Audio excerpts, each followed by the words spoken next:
Welcome to the Get Over Yourself podcast. This is author and athlete Brad Kearns discovering ways to be healthy, fit, and happy in hectic, high-stress modern life. So let's slow down and take a deep breath, take a cold plunge, and expertly balance that competitive intensity with an appreciation of the journey. That's the theme of the show. Here we go.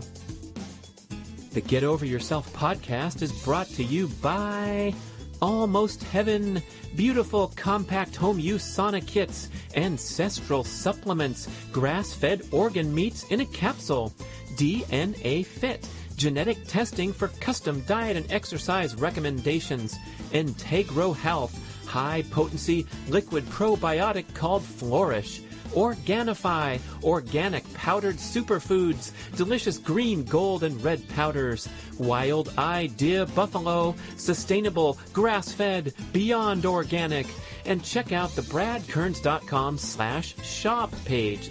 That's my personal selection of favorite products for health, fitness, and peak performance. And here we go with the show. I mean, yeah, social media can be so overwhelming. You go on Facebook and you're just scrolling through and all of a sudden it's 15 minutes. And I reckon a lot of listeners, if they really critically think about why are they stressed, it could be that they get up in the morning, they take their phone to the toilet, which is the worst place to take it, and they're sitting there dumping or doing whatever they do, and then, oh shit, I'm late for work, or I haven't had breakfast, because I've been on my phone for 20 minutes. Like, people don't even realize it. Everyone has a different ability or desire to work with structure, and people have to balance what is good for them. And like, some people would think I'm a freak that I have everything in my calendar from 6 a.m. till 9:30 at night. But for me, that works. So I guess people have got to ask themselves the question, are they hitting their goals and are they hitting their purpose? And if not, what can they change? What's stopping them or what's holding them back? You know, for some people it might be money, for some people it might be time, for some people it might be knowledge, for some people, you know, it might be distraction.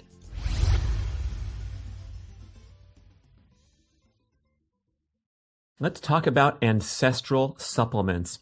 If you're into ancestral health, primal paleo, keto, you know the importance of consuming these unique agents contained in bone marrow, in the nose to tail organ meats, liver, kidney, all that stuff, the great bone broth benefits. Well, how's it going? For me, since years ago when Dr. Kate Shanahan asserted the importance of these wonderful nutritional benefits that you can't get elsewhere, not too good. I don't know how to cook a liver or a kidney, but now your problems are solved forever when you go to ancestralsupplements.com, a wonderful company filled with people who are living the dream, walking their talk, and bottling up the purest, cleanest sources of grass-fed organ meats, kidney, liver, bone marrow, all in these wonderful capsules. I dump them in my smoothie every day. I'm healthy. I don't have to worry. It's an incredible dietary boost. And this is so different from swallowing a bunch of those synthetic vitamins in those giant bottles from the big box stores. Highly questionable health practice. This stuff is the real deal. Grass-fed organ meats, pure as can be. Ancestralsupplements.com. Hi, listeners. I'd like you to meet a very colorful, interesting, thoughtful guy, Andre Obradovic from Melbourne, Australia. He is one of the world's great amateur triathletes in the 50-plus division, specializing in half Ironman distance racing, and he's also a life coach, a triathlon coach, personal trainer, author, life philosopher with his wonderful Aussie-isms and spicy, fast-paced style. And that's why I wanted to get him on this show. He's right there aligned with the theme of getting over yourself. You see, Andre is a recovering, fast-rising corporate executive who worked himself to the bone and out of health and into a steep decline where he really hit bottom, and relates all this in an authentic and honest way during his talks and his commentary that you can find on his website, andreobradovic.com. He talks about his carb addicted ways when he was triathlete in his early days and how he scrapped everything to adopt the ancestral approach, the primal approach, lost a bunch of weight, started going faster by training easier, but his colorful commentary and descriptions of his life journey will be entertaining and memorable. Some of my favorites, probably my favorite of his aphorisms is, "Don't be a Muppet, man. No Muppets allowed," and that is described as a blind follower of what Andre calls conventional stupidity. He also cautions against the dangers of social media and doesn't want you to spend valuable time on Wastebook instead of Facebook. Oh, and we go on and on. So we've talked about athletic training on a couple great shows on the Primal Endurance channel, but during this interview, we go off the athletic track and talk about some real life matters of great importance, particularly our reflections as fathers here that both of us in late 2018 are age 53 and looking back on the journey where we both have 2 children, all of them in adult age groups now. And boy, Andre lays it out there, gets pretty authentic, vulnerable, talking about some of his regrets and misgivings, especially how busy and driven he was to do it all as a father and provide for his family, to the extent that, and this is dating him, but he was going on vacations, cranking away on his BlackBerry and walking around on some vacation island looking for the best place for cell reception so he could keep in touch with the job back home. And now he sees his kids embodying some of the same behaviors, go figure, and has those deep regrets and periods of reflection that I think you're going to get a lot out of on this show, especially if you're a young father trying to do it all, achieve peak performance goals, and raise little kids or medium-aged kids or teenagers, or even keeping a strong, winning, loving relationship with your adult kids. But we cover an assortment of other topics. One of them where Andre offers an awesome solution to that dilemma of today, where you don't want to be a hovering helicopter parent, but we also don't need to go back to the dated old school disciplinarian approach where you want your kids to suffer just because you did and you made it that way. So Andre finds this sweet spot with an incredible life conduct contract that his kids signed with him. Oh, you're going to love the show. Here goes Andre all the way from Melbourne, Australia, mate. Enjoy. Andre Obradovic with a fine internet connection, waving at each other on video all the way over in Aussie land. How you doing, Dr. Dre? Good morning. I say good afternoon here. Good afternoon, Brad. How are you, legend, brother? Yes, we're very warmed up from chit-chatting off the mic. And one of the things I called you was a favored recurring guest on the podcast. So I figured we would just have a check-in, a checkpoint, share some of the things with the listeners that are probably of great value that we talk about one-on-one. And one of them was getting started with sort of a mutual coaching relationship where I realized, like, what was this, back in January, February? I'm like, man, you know what? I need a freaking life coach because I'm feeling like pulled out of my peak performance zone by constant hyperconnectivity, digital distractibility. I was deep into a book project and lamenting that I couldn't get shit done. And you gave me your a little dose of your wonderful coaching approach, told me not to be a fucking Muppet and just do it every day in the morning, first thing, and then send you an email with the subject line designated as "I fucking did it, mate." And it recalibrated my mindset because you asked me some challenging questions like, well, why can't you just take 2 hours at the start of the day to get the momentum going? And I'm like, because, and so that's one topic we can get started on. And then I want to check in with you about your journey to peak performance and these big competitive goals that you've had at Half Ironman. Excellent, mate. That'd be fantastic. Where do we start? Well, let's talk about, my complaint that started out with, turning into some great support from you and some recalibrating of my mindset. And one thing that I sort of have a concern about for society in general is this hyperconnectivity and distractibility whereby we can go through an entire day being super ass busy and juggling numerous plates and staying connected and not really accomplish anything of great note, or at least not as what we envision as priorities when we start the day. And what are some strategies to kind of get focused in and prioritize and put some parameters and framework into daily life so that we can succeed and withstand the evil forces of modern society right now? Well, yeah. I think I think when we originally talked about being distracted and stuff like that, I think one of the things I asked you is what's important to you. What do you need to get done that's really important? And one of the things you said was, I've got to get these books nailed. I've got to hit the publishing dates, right? And then I think part of that discussion, and other people can take this on, maybe people can take this on as their own coaching session and ask themselves some of these questions, right? So I think it was like, okay, so if you've got to get these books published and you've got to hit these deadlines, what's stopping you? What's stopping you from doing it? And then what do you actually have to do to make it happen? So instead of saying, well, asking yes or no questions, and asking why questions, it was like, well, what's important? What do you have to do to make it happen? And then what do you have to change? And I think you were coming back. Do you remember what you said was like, well, I've got to get more organized. I've got to get my shit in order. I've just got to start as soon as I get out of bed as a part of my routine. I think that's what you came back with, wasn't it? Right, because I'm so excited and eagerly communicating the power and the benefits of my morning physical routine. So, I got that stuff dialed, Andre. I have had it for 40 years. I've been an athlete. I was a professional for 10 years where it was everything. And I have no problem getting up and doing this flexibility, mobility ritual. You can see it on YouTube, Brad Kern's morning routine, and then going downstairs and jumping into the chest freezer cold tub. I'm now up to 6 minutes. With my diaphragmatic breathing regimen. The water's 34 to 38 degrees, and I'm like impervious to the cold. I'm getting these hormonal benefits, and I'm becoming stronger mentally because I just do it every day.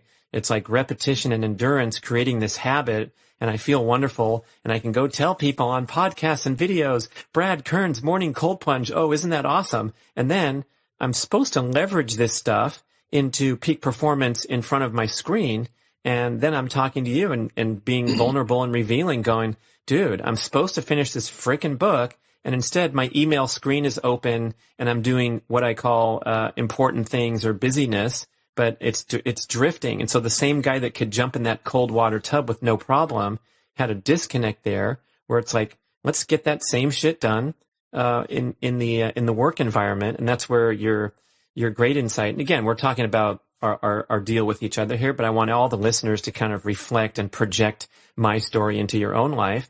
Was I said, okay, well, the first thing of the day before I get sidetracked, I'll kick in 2 hours to the book, and then I'll take a breather. I'll send Andre an email that says, I fucking did it, mate. Maybe I'll go consider something to eat at that time, but nothing happens until I knock off the big fat red checkbox in the morning.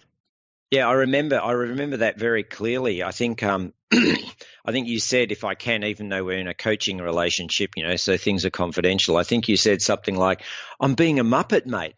What do I do, Dr. Dre? And I'm like, dude, am I allowed to swear? Oh, yeah. I said, fuck, man, don't open your email, right?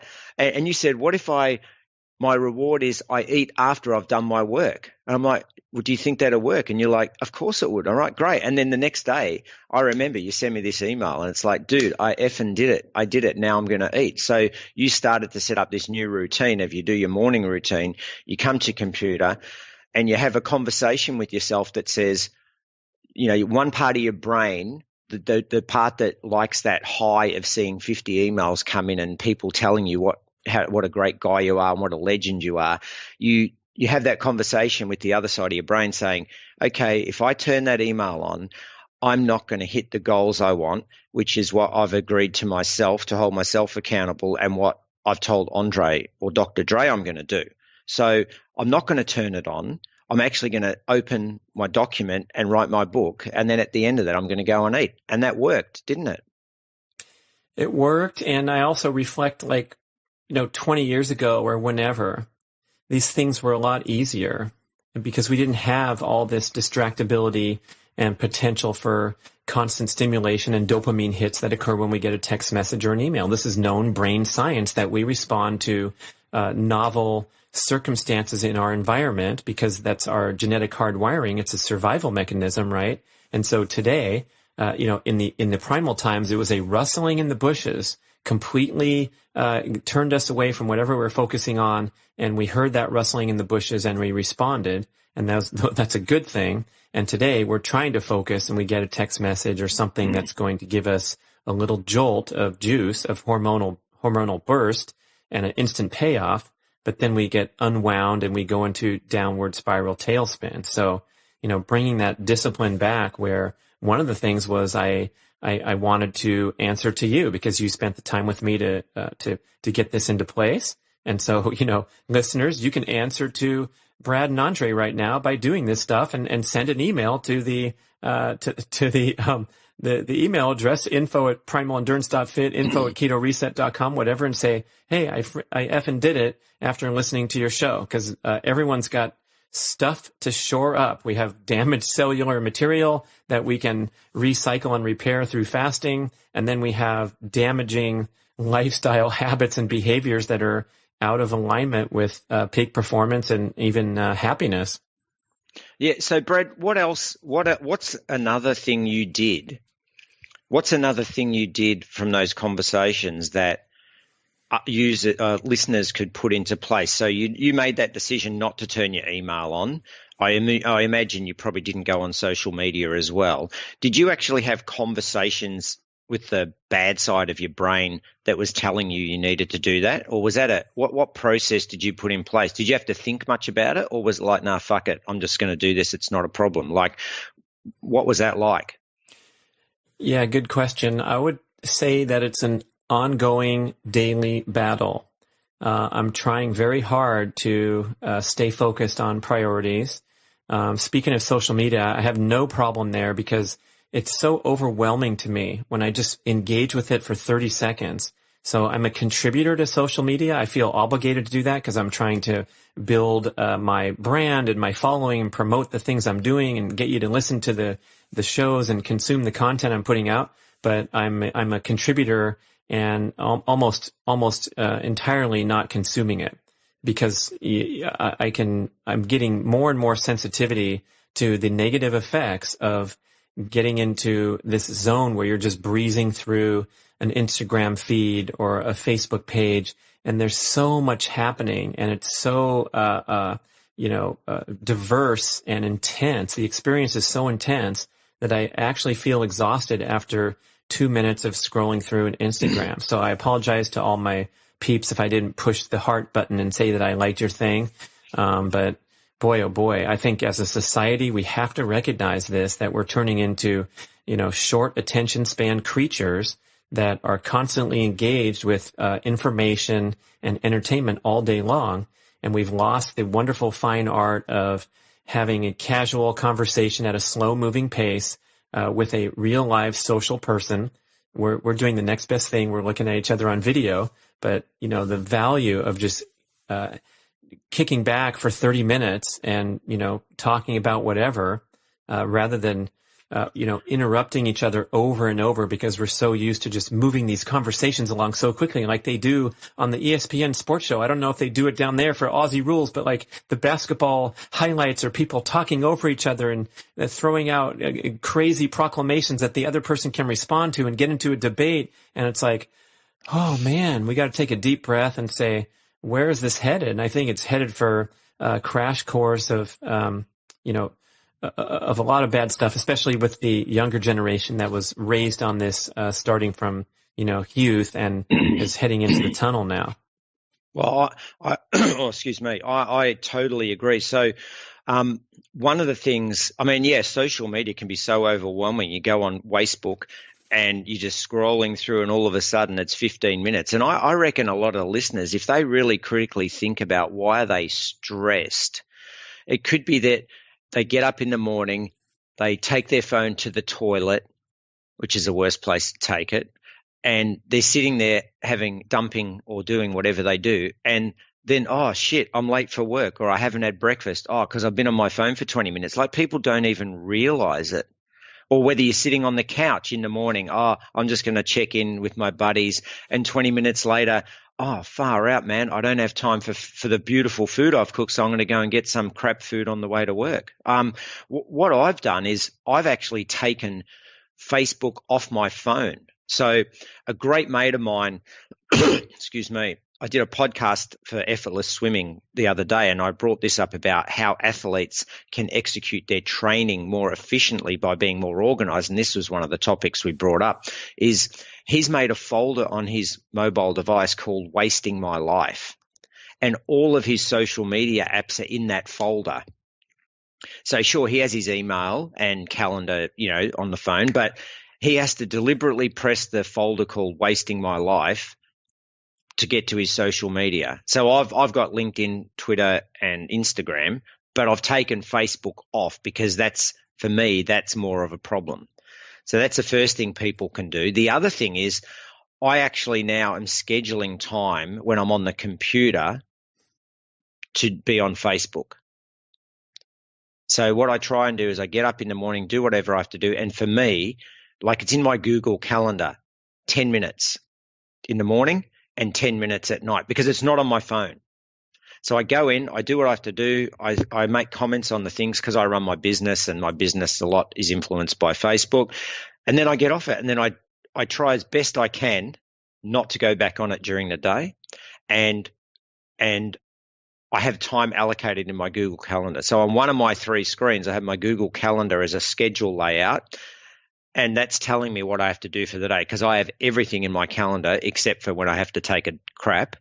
I have when I'm eating in the calendar. So I'm not very spontaneous, but spontaneity doesn't really work for me apart from maybe on the weekends. But during the week when I'm working, everything's scheduled. And on the schedule, it doesn't have spend an hour on Instagram or half an hour on Facebook. It has 10 minutes in the morning and 10 minutes at night. So maybe people can, how do you think, could you take some of that into your scheduling, that you actually allocate a small slice of time to do the critical stuff only on social media? Right. Can you take it and extend it into anything? And I think if this podcast is about diet, fitness, exercise, the primal living and hitting those points. And so if we want to kind of steer it over to dietary habits, exercise, movement patterns, things like that, I can see so many applications here. One of them is like scheduling time for movement or for a workout.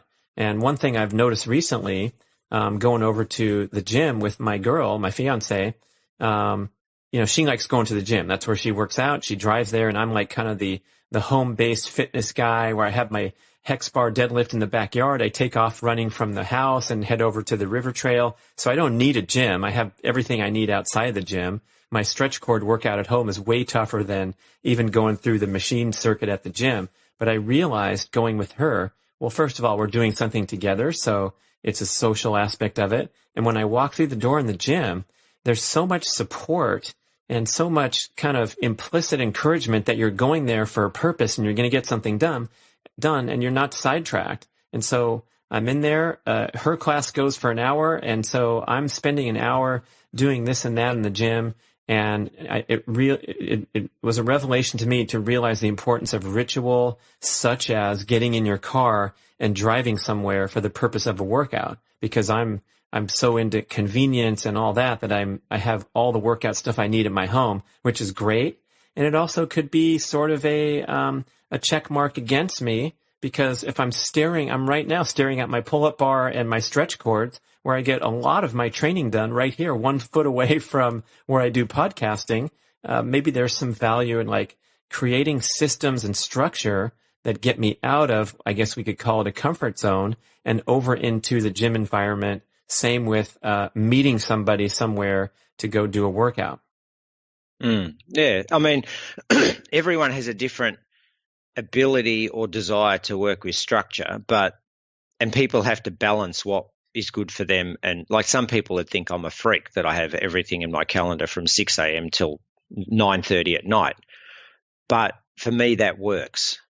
So I guess people have got to ask themselves the question, are they hitting their goals and are they hitting their purpose? And if not, what can they change? What's stopping them or what's holding them back? You know, for some people, it might be money. For some people, it might be time. For some people, it might be knowledge. For some people, you know, it might be distraction. And distraction is that one where you have that conversation with your head, but then what tools can you use to help you not be distracted? And part of it is, like, you and I have this coaching relationship where we have accountability with someone else. And the aim of that is to help the person, the coachee, build their own accountability, but also then what tools can be used. And is it a calendar? Is it an old-fashioned paper diary? You know, everything. There's a spectrum of tools and a spectrum of accountability and a spectrum of scheduling and anal time management. But, you know, as I say, life is short. So are we going to, in fact, this is great. I was having a conversation with a triathlon client of mine yesterday, and he travels 3 hours a day to get to work. He never sees the kids. He's a top guy. He'll probably listen to this, right? And I said, you know, they're tossing up the fact that if they shift home, it's going to cost more money to get closer to the city, you know, blah, blah. And I got a calculator out because I'm not good with numbers. And I said, okay, 3 hours a day, 200 days a year, that's 600 hours or whatever hours a year. And we broke it all down. And I said, if you could save a third of that time, what would you do? You know, if you could save 200 hours, if you were living and you only had to travel an hour a day, you're going to save 400 hours a year. What are you going to do with that? And his eyes were like, oh, I could spend more time with the kids. Okay, so yeah, it might cost you more to have a house closer. You might have to rent for a couple of years, but you could die tomorrow in a car accident and you've never seen your kids. And he'd never done that whole thing about, yeah, well, I could save 400 hours, so I could spend an extra 200 hours with the kids a year, or I could spend another 200 hours training a year, because he's not training because he's so busy. So, you know, that sort of time, how much time have we got to do shit? How much time are we working? And I'd actually challenge people to say, how much time are you spending on social media and or watching the stupid TV and Netflix, binging with Netflix a year or a week, and look at the numbers, because it's a lot of time. Same with people that proclaim that they can't afford coaching, they can't afford this, they can't afford grass-fed steak. And I don't want to make light of it, because everyone has affordability issues, and there's a spectrum of income of people listening and people in the world who have health goals. But for probably 90% of the people who say they can't afford 90% of the things they can't afford, it's just reallocating assets away from shit that doesn't benefit your life as much. And speaking of time, my goodness, like spending more time sleeping.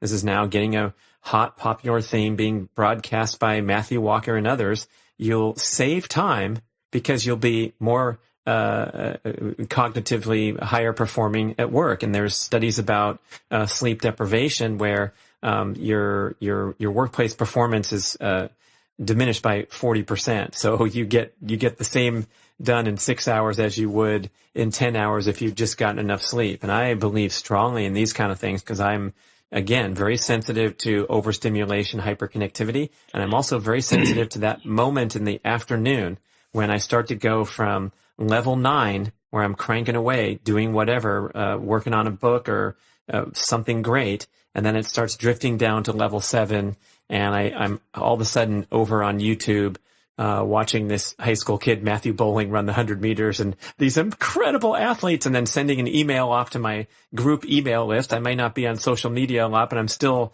engaging in different ways that could be considered a time waster or a lack of priority thing. And those things happen when I am lacking sufficient movement breaks, lacking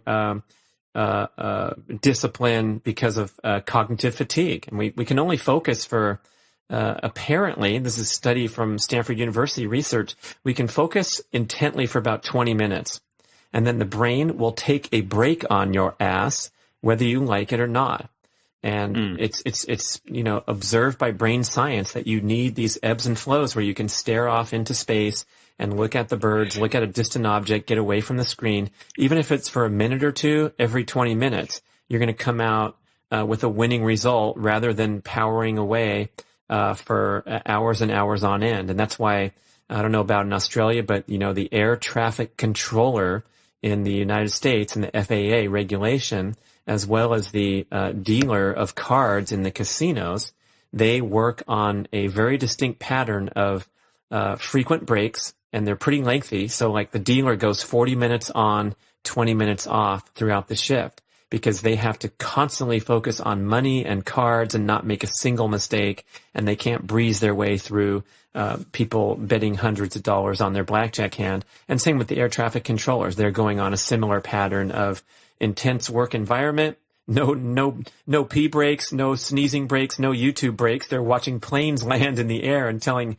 who not to hit who. And then they go off into the break room and probably take a complete break that's nourishing in one way or the other, just getting away from it all and then going back into the hot seat. So we could all in some way adapt the spirit of the air traffic controller when we're putting into play our own work day or our own day of any kind, whatever we're doing.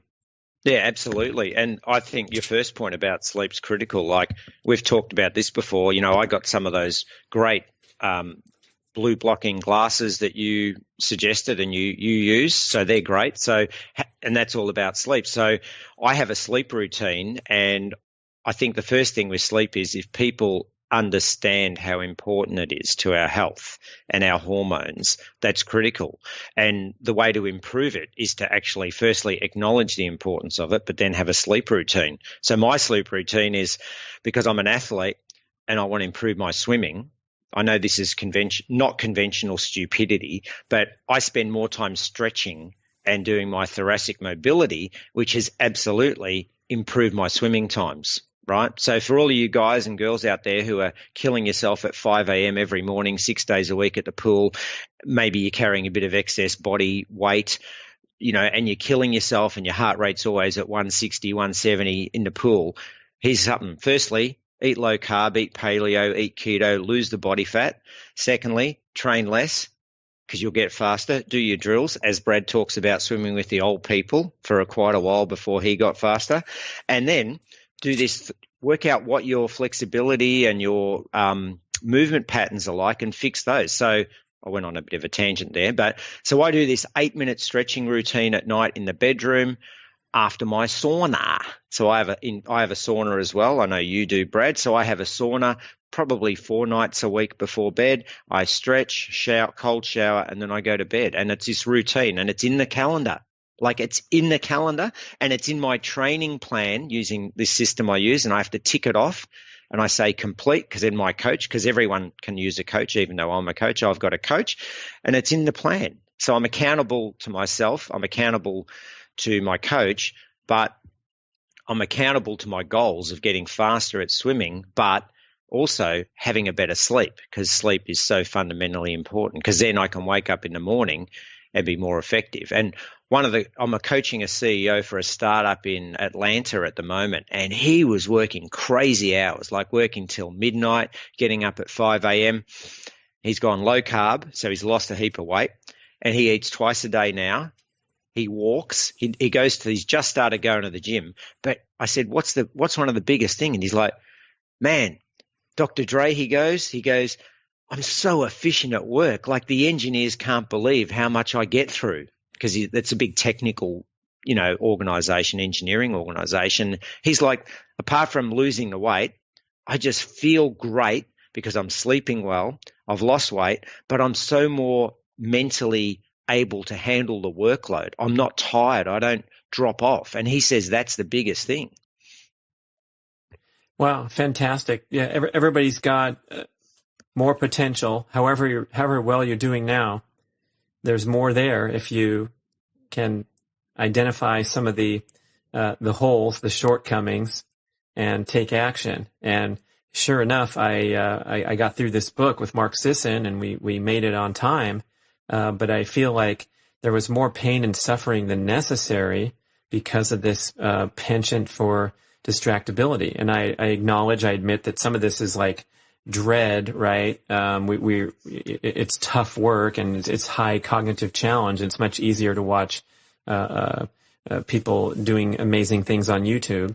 So there's that, which we can all accept that we're human and we aren't, the robotic peak performer that maybe we're hearing about on social media, podcasts, audiobooks, people touting their very best day. And I want to go on a tangent on that a little bit because, you and I are talking about the attributes that we feel we've succeeded with. And I remember in the old days, the athletes were featured in Triathlete magazine. You got a feature page about your training, and it was a recurring profile where they'd pick a young pro athlete and they'd ask them, what's your week like? What kind of workouts do you do?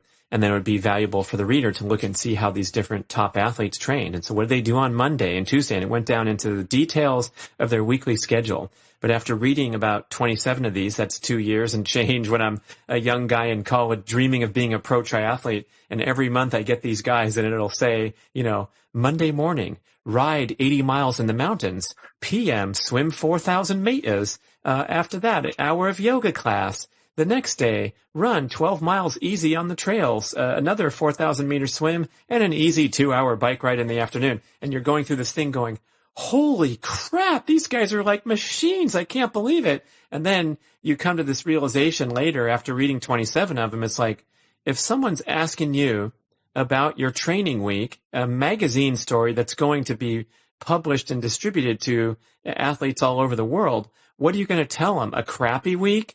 An average week, or your greatest week ever where everything was dialed in? And of course they're talking about their ideal week, but it's not reality. Just like the Instagram influencer person who's traveling around the world, taking their glory shots on the beach and in luxury hotels and all that. That's their brand and that's their job, is to create inspiration and whatever, jealousy, envy, product associations, marketing manipulation. But we have to take a deep breath and recognize that too, that whatever I'm saying to you listeners and whatever Andre's saying, we're talking about our best attributes coming to fruition.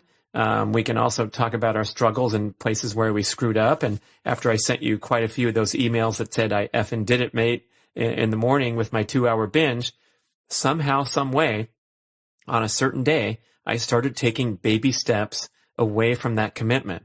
And it might have been, this morning I got to go out and run out to an appointment. So I'm just going to do my chest freezer and get my workout in now. And then I'll go straight to the 10:30 a.m. And on the way home, I should stop and get some groceries. And then your day is not exactly as planned. And of course that's going to happen. But it's like, how do we continually recalibrate and reprioritize? And so your answer of like a tight schedule on the calendar is a great suggestion. And if it doesn't work for everyone, we all have to find something that does work and inch toward maybe a more disciplined life against all the noise. Yeah, there's one. I mean, so when you found that you were, as you said, it worked for a couple of weeks and then you found that maybe a couple of days you didn't hit what you wanted to do, how did you recognize that? Did you know that was happening when it was happening, and how did you feel about that? I think you have to honor the spirit of the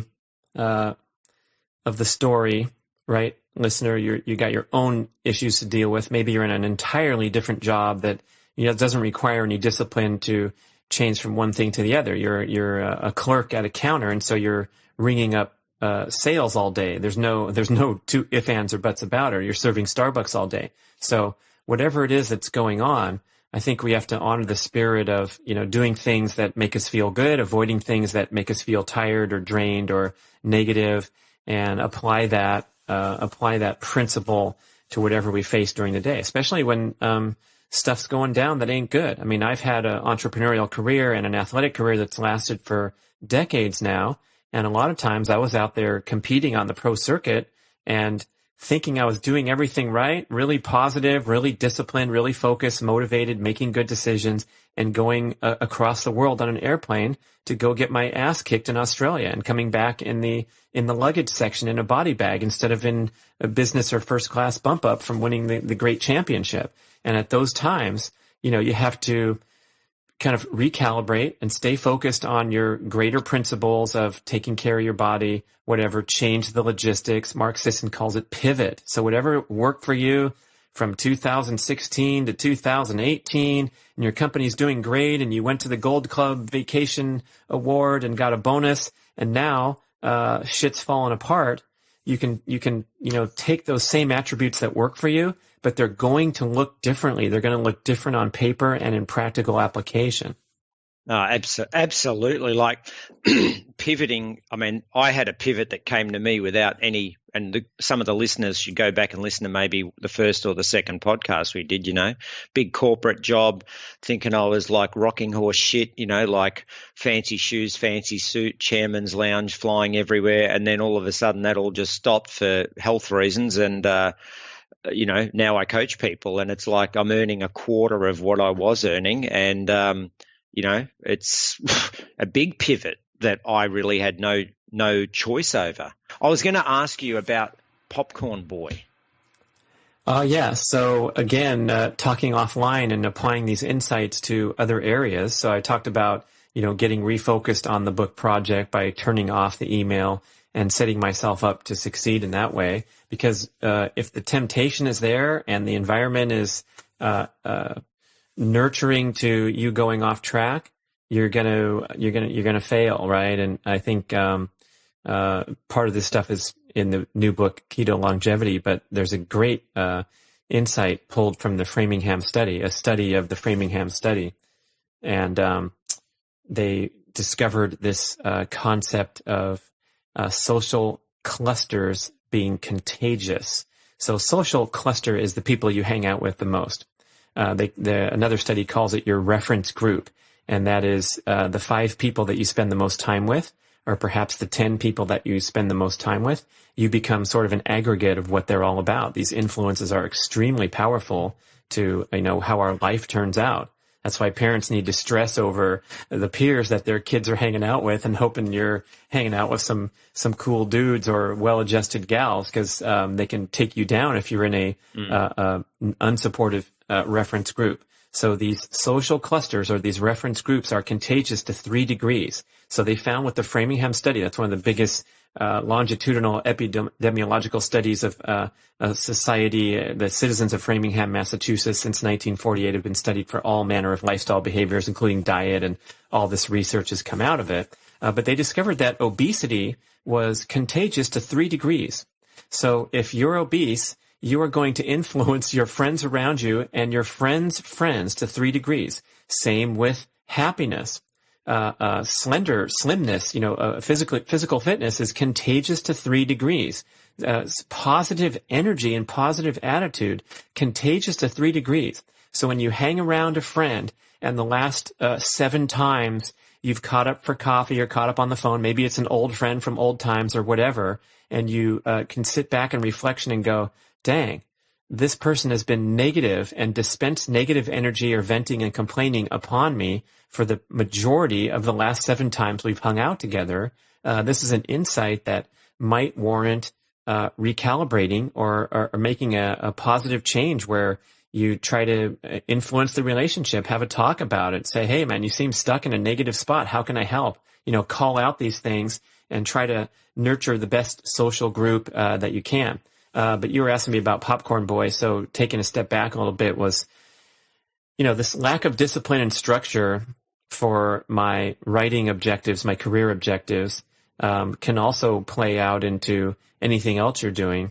And one of the areas I realized it played out was diet, man, because like I've told podcast listeners, I went strict keto. We were working on the previous book, Keto Reset Diet. It was really interesting, a great experience to go for about 4 months straight, where I was measuring my blood every day and, recording things so I'd have good knowledge to dispense in the book with Mark.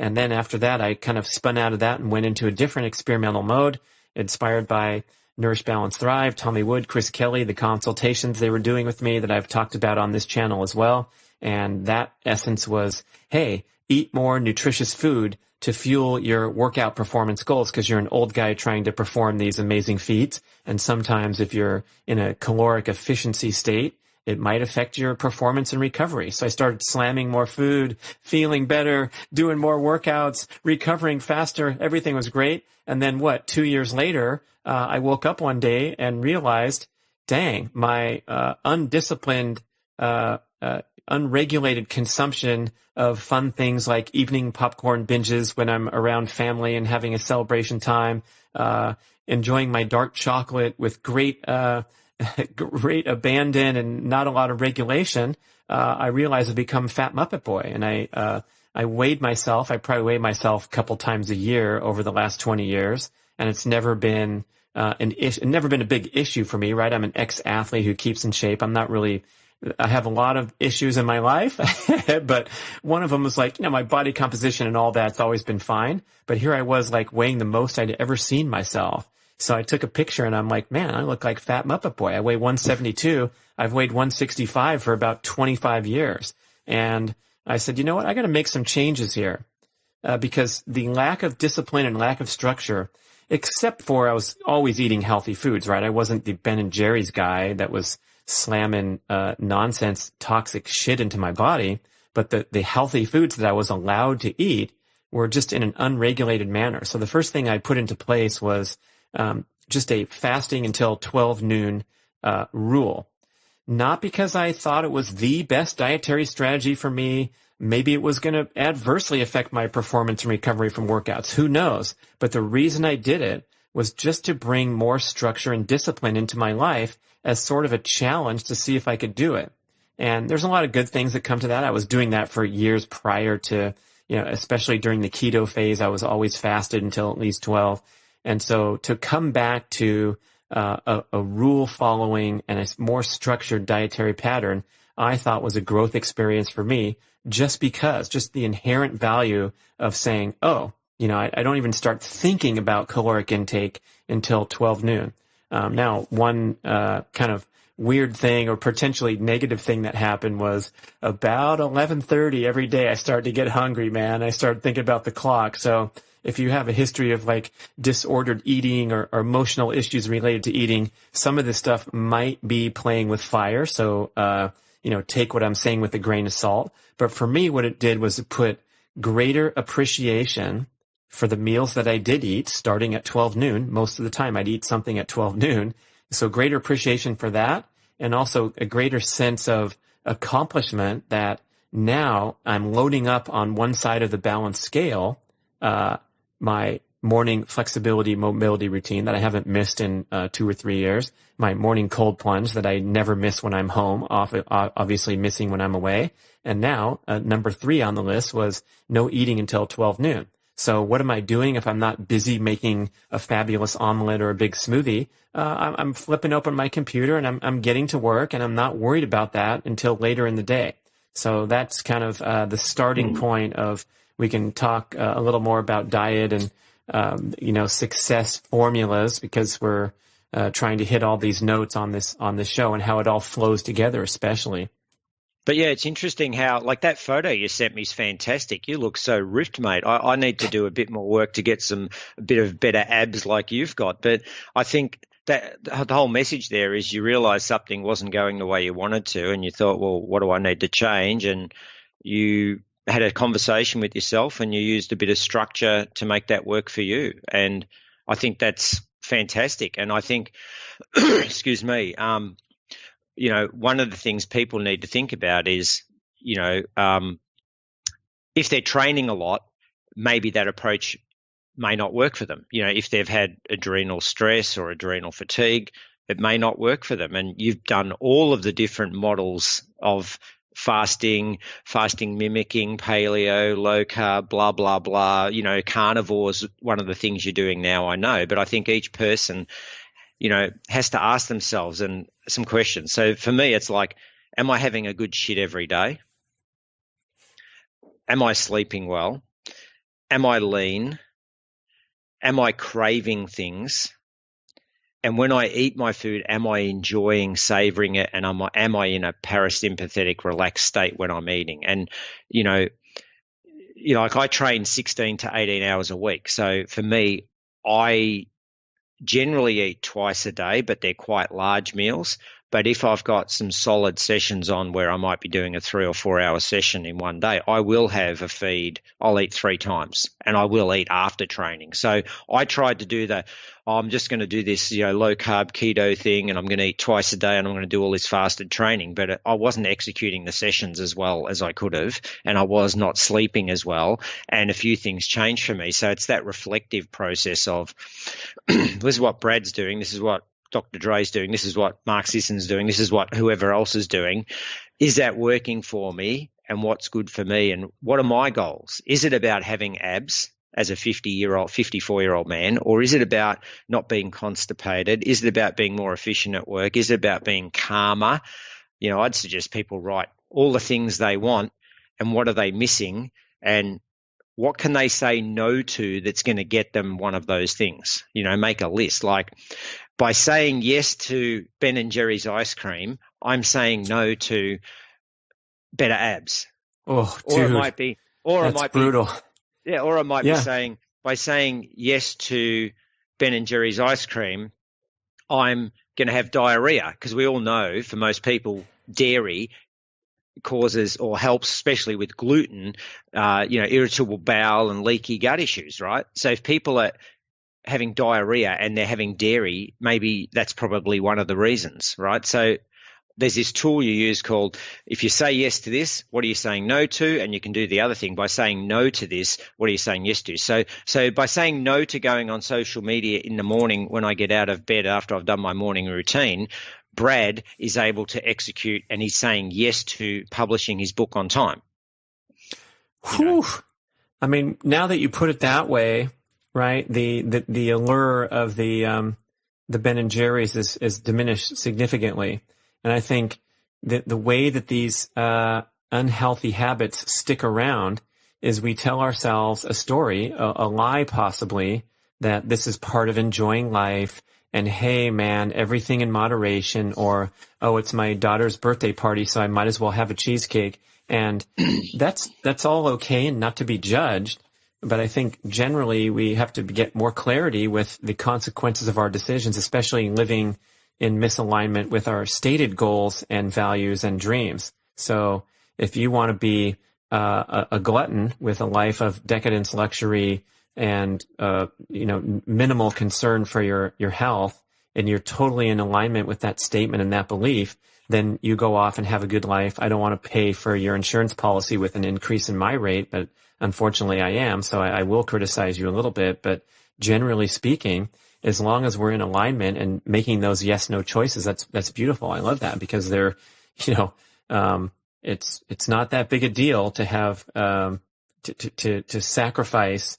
What we call a sacrifice is really the opposite of a sacrifice. You're sacrificing your health when you have a pizza. So if you sacrifice pizza, you're always gaining something. I got that from Andrew McNaughton, but it's exactly what you're talking about here too. Is not looking at it as a sacrifice, and refuting that statement. If your reference group, your circle of friends is saying, "Oh, why aren't you having a piece of cake?" and we get brought down back into the bucket with the crowds. Yeah. You get brought down back to the Muppet Show. So people have to make a decision. Do you want to be the first appearance of the Muppet came at 46 minutes into the show. Da, da, da, da, da. We get a free prize for you guessed 46 minutes. You were right. And here comes the Muppet Show with Dr. Dre. So if you want to be a Muppet, go and hang around with Muppets and listen to the sayings of, everything in moderation. Oh, it's okay. You're getting old. It's normal to have a fat tummy and man boobs as you get old. It's total bullshit. It's the choices you make. So you want to turn out like Kermit the Frog or whoever the other ones are, because I don't watch the Muppet Show. Hang around with those people in those social clusters and be like them. Or grow some balls and make a decision that life's too short to be sick and be normal. You want to be optimal, so don't hang around with the fucking Muppets. Go and hang around with people that are aligned with where you want to be, because you'll get there easier because you're having more social interactions with them, and you'll be more stronger. And you'll realize that the Muppets aren't normal. The Muppets are normal, but you don't want to be normal. Yeah, and especially when you're choosing people to hang out with, beware of the negative effects of confirmation bias and the negative effects of people that aren't really stretching you. And so I seek out and greatly appreciate people in my life that are quite a bit different from me. Your scheduling obsession with your calendar, I think you sent me a screenshot one time. That's not quite aligned with my freewheeling personality, but I appreciate the crap out of that strategy because I can reflect on that and go, I may never be that guy because I didn't put 20 years in at Cisco getting my brain programmed into that mode. But you know what? There's tremendous value in something that's far removed from my basic nature. Same with, I'm a positive, agreeable guy who's a conflict avoider and likes to, I don't want people pissed off at me. I like to be well liked and all these things. And I have a certain assortment of friends in my life who are contrarians, maybe the glass half empty type of mindset in many ways. And so when I engage with them, I appreciate the opportunity to have a personal growth experience because they're coming off way differently than I might seem. And oh my gosh, I mean, these are some of the most valuable interactions I've had in my life of people calling me on my own shit and saying something like, you're so freaking positive that you fail to recognize and face, directly face negative things in your life. And so, taking some heat, taking a poke in the ribs for being too positive, usually people give me kudos and accolades. You're so positive. And, it's a great insight to associate with people that see things differently than you and can give you honest, direct feedback, even though it might not be my comfort zone. Fantastic. Yeah, I think taking things from the people that, like you said, you can't take everything away from it, but what can you learn from, the fact that I'm anal about schedule? Well, okay, you can pick some things out of that that'll help you just like other people will, and I'll pick things like, I don't like to eat liver, but I know from you that it's very important, so I take liver capsules, all from New Zealand, all organic, blah, blah, grass-fed, so I do that every day, right? Because that's one of the things you talk about a lot, and I see you doing that. So I have that, but I don't eat the raw liver because I just can't come at that, right? So that's another example. Well, we've given people a ton of things to think about here. They all apply to diet, health, fitness, peak performance goals. But I really like how if we can focus on these matters of general routine lifestyle patterns first before we get into the specifics. And here's looking at you, the wonderful writers of email questions into the show.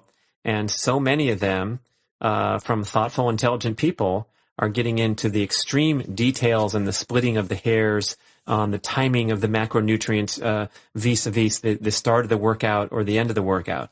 And, it's a fair question, and I appreciate the enthusiasm of trying to get it right and to learn and understand everything. But I think we'd all be best served. And I was best served as an athlete when I was focused on that big picture and, determining my level of happiness and allocating that as a variable in my training decisions and things like that, rather than just being in the robot mode and thinking that we're not dynamic human beings that have, wants, needs, all those things that we kind of suppress sometimes when we're driven like modern society, the rat race driving us to just squeeze all the performance out of us.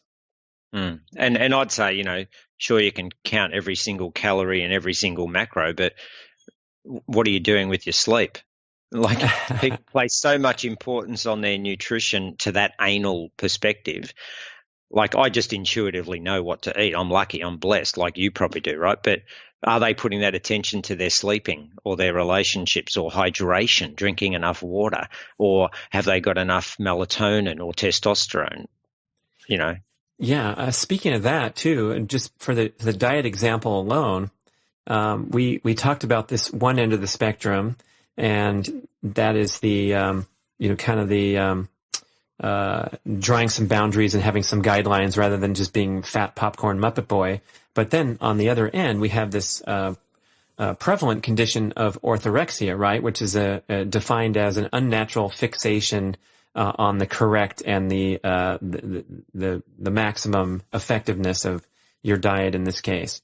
So if you envision this spectrum where the orthorexics are on one side and they're getting a more stressful, less happy life due to that extreme obsession with doing everything perfectly, and then we have the fat Muppet popcorn boys on the other side who have insufficient structure and guidelines, that's where we have to find that balance point and that graceful place where you can exist with, you're able to celebrate, you're able to indulge, you get up the next day and get back on the horse. If you had a little departure, you don't feel bad about yourself, you don't feel negative or discouraged.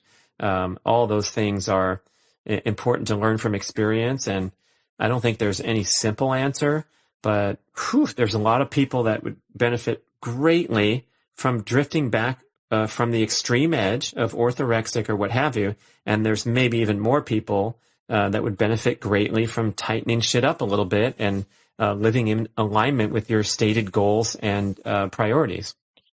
Yeah, I totally agree. I think people can get a bit too anal about everything and go off track, and that causes more stress. I think the whole thing is eat real food, get a vanity mirror, look in the mirror naked or with your jocks on or your G-string or whatever you wear, and have a look in the mirror. And if there's flab, best way to fix it, reduce stress, sleep more, eat better food, don't eat as much, and have that, have that reduced eating window. And just, that's a start. If you go from eating shit and eating snacks to just eating real food and eating 3 times a day only and then to 2 times a day without weighing and fucking measuring and everything, as long as it's real food, you're going to lose weight. Would you agree, Brad? Sure. And if you don't, then we can take it to the next level, right? Take the commitment to the next level. I got to admit, again, I haven't dealt with this issue hardly ever in my life. I remember having one running injury in college and putting on 15 pounds in a semester of drinking a lot of pizza and beer and wine coolers was my main go-to because I didn't like the taste of alcohol. And then I, ran hard for about a month and it all went away. And so that seems simple to me. And now here in my 50s, this was really the first time where I'm like, oh crap, I gotta make some effort here. And it was harder than I thought. So I have greater empathy and appreciation for the battle of doing things right, trying to drop excess body fat, and it doesn't happen on your exact time schedule. So I think being patient and staying committed to the plan, and then when in doubt and when in plateau, go throw down some sprints, because that's, sending a powerful genetic message to the body and to optimize your hormones to drop body fat and gain or maintain lean muscle mass. So yeah, keep working at it and enjoying the journey is kind of my insight right now. So Dr. Dre, thanks, man. It's great to catch up with you. Want to give a plug for we were going to talk about your race goals and how that's all going, because I know you're pretty serious, even though you're working and helping other people. You're pursuing those competitive goals yourself. I did Cairns half Ironman. I underfueled. So here's a lesson. Everyone can learn everything. Even a coach can. I didn't eat enough. I wasn't hungry. I didn't fuel enough on the bike. So that screwed up for me. But I got another race in 12 weeks, and I will take those lessons into it and not beat myself up and eat a bit more. So there you go. A low carby keto high performance-ish person saying they need to eat more instead of go more fasting. So I've got to eat more during the race, and I'm actually going to look at calories and what I've been eating to see, because I reckon I was quite underfueled, but I wasn't hungry. So right. I was, so I need to sort that out for myself. But I've lowered my bars on my bike. I had another bike fit, so I've gone down sort of like 1.5 inches on the front aero bars, thanks to your kind feedback as well, which is excellent. My unkind feedback, what's that parachute guy, right? Parachute Muppet guy on his bike when it's supposed to be aero position, but you got to make sure your back can take it, but the lower the better. But interesting with that underfueling, I know this came up with a lot of athletes I coached over the years, and I think one of the reasons is you're used to these training sessions where you go out there and ride your bike for 4 hours hard, and then you get home and eat. So you don't realize that you created a caloric deficit because you're not slamming on the shoes and running 13 miles hard in a race situation. And I know that happened to me too, where I was like, wow, I thought I was all planned and strategic and know how much fuel to take in, but you kind of have to problem solve in advance, knowing that you're going to be out there draining energy on the run, and you can't consume a lot of calories on the run because of the pounding, right? Yeah. I think it was a combination of the heat. I forgot to take one of the things. I take a super starch product just for racing, and I forgot to take that with me. I didn't take my salt tablets as well, but I don't think that was the thing. I think it was I had food on the bike, but I didn't eat it. I just drank and had electrolytes. I didn't eat the food I had on the bike because I wasn't hungry, and I thought, oh no, I'm okay. It was like stupid. I had a plan and I didn't stick to it, and that impacted. So I got to learn from that and do a better job on my next race. Well, I'll say from dating back, let's see, about 33 years since I first started coaching people to go to Ironman distance, that the ratio of people who were underfueled and bonked and ruined their race versus the people who ate too much food and had stomach distress and ruined their race, it's like 97% underfueled, and about 3% of the people screw it up by getting a heavy stomach and having to work through that because they ate too many energy bars on the bike. But you could probably err on the side of excess caloric intake and do okay. Because once your tank's empty, watch out, your day's ruined. Yeah, it's interesting. I didn't bonk because I was still running at 4:40 pace for the first 8Ks in the run, and I finished 10th in the run out of 90. I just think the heat, it was hot. I come from cold. It was very, sweating a lot.